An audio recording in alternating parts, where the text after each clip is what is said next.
Thank you, Mr. Speaker. Well, I must say I'm sorely tempted at this very late hour. I'm sorely tempted at this very late hour, sir, to say that better late than never and just let the bill pass. But I think some home truths must be told. We've all witnessed the horrors of Manipur, a slow-burning horror once the unrest began in May of 2023, which is continuing now 21 months before the President's rule was actually declared. During this time, we have seen at least 250 people having died, perhaps over 300.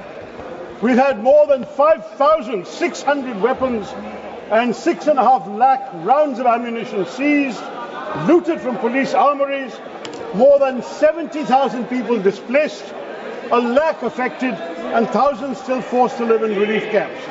Sir, the Home Minister is present here, and this is happening, sir, at a time when clearly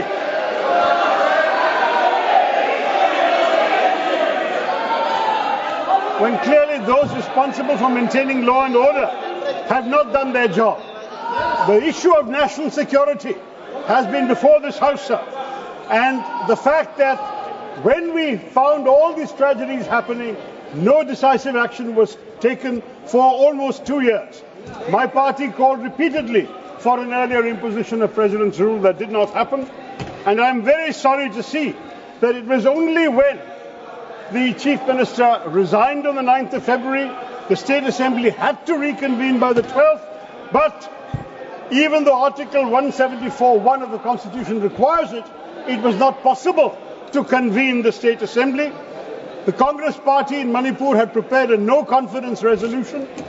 Your own ally, the NPP, had withdrawn support, and in those circumstances, only then, with the Assembly unable to meet because you could not survive such a motion, that President's rule was declared. This, sir, is a very painful development, and to cite the failure of constitutional machinery in the state over the Assembly's inability to meet, when the real failure has been one of national security, has been one of law and order maintenance, has been one of basic decency for the people suffering the torment of violence in that state for almost 2 years, this, sir, remains a blot on the conscience of the nation. Today now, this is the 11th instance that we will be approving President's rule in Manipur, which is a record, sir, the highest of any Indian state in the last 77 years. No state has had to go under President's rule for 11 times, as Manipur has done. Now, sir, this is a very serious moment in our own country's history and in the history of Manipur. Decision-making power has been shifted from locally elected representatives to the central government and the governor appointed by the central government. And that is a very onerous responsibility at a time when, sadly, our own Prime Minister has not gone to listen to the pain and trauma of the suffering people. Even the Supreme Court has sent a delegation 2 weeks ago. They have visited, they have seen the conditions of the people there, and we would urge that this omission be rectified as soon as possible. In addition to that, sir, we really have to look at what President's rule means in practice for the people of Manipur. They've suffered a long history of insurgency. There have been various armed groups running amok, demanding autonomy, independence, God knows what else. They're often operating outside the law. Governance and law enforcement have been pretty much non-existent under the previous, now departed government.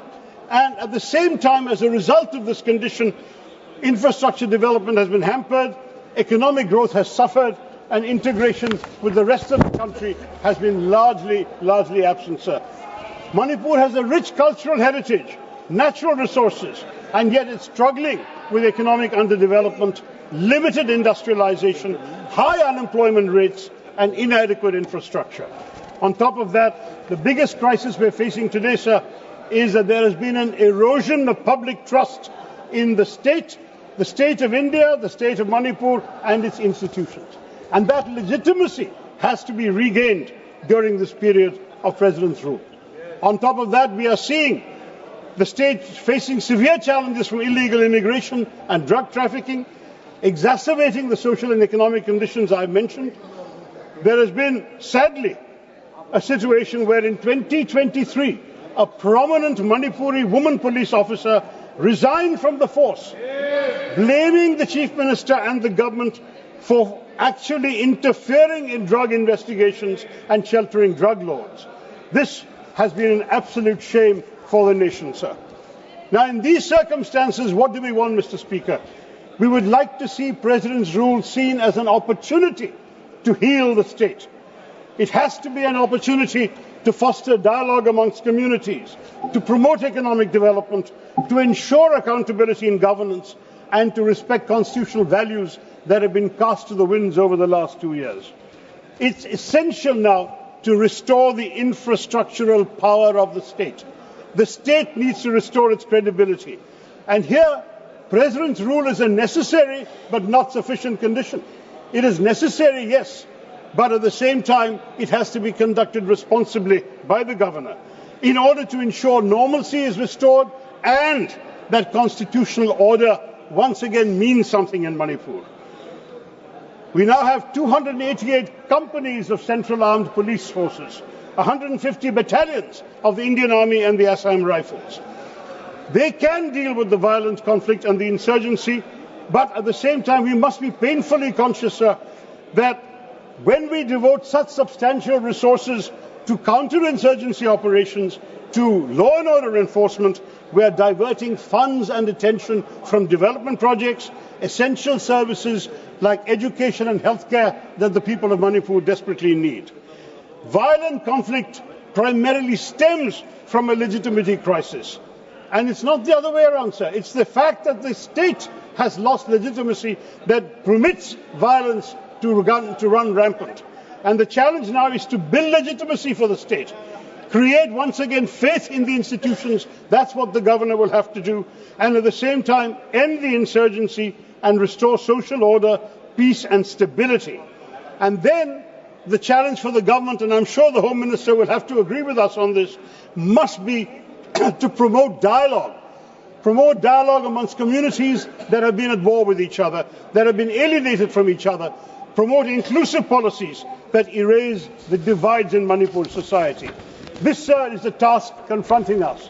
If President's rule is to be used for any good purpose, this is the only purpose that it must serve. We have to come back again within 6 months to actually once again renew this proclamation. So I say to the Home Minister and to the government, of course we will all go along with this resolution. We are not going to oppose it. We know that constitutionally it is required for the country. But we hope that the government will go in with a larger vision of how President's rule can be used to restore faith in the institutions of our state, the legitimacy of the people, the legitimacy of the state of India in the eyes of the people of Manipur, and that in this process, sir, we will be able to restore constitutional order, social order, and peace and healing to the people who have suffered such terrible anguish. No one should have to go through what the people of Manipur have endured. Let us not add neglect to that. Let us not use President's rule only as a law and order enforcement mechanism. Let us think of the people of Manipur and bring them healing, closure and peace. With these words, sir, my party will support this proclamation. Thank you, Mr. Speaker.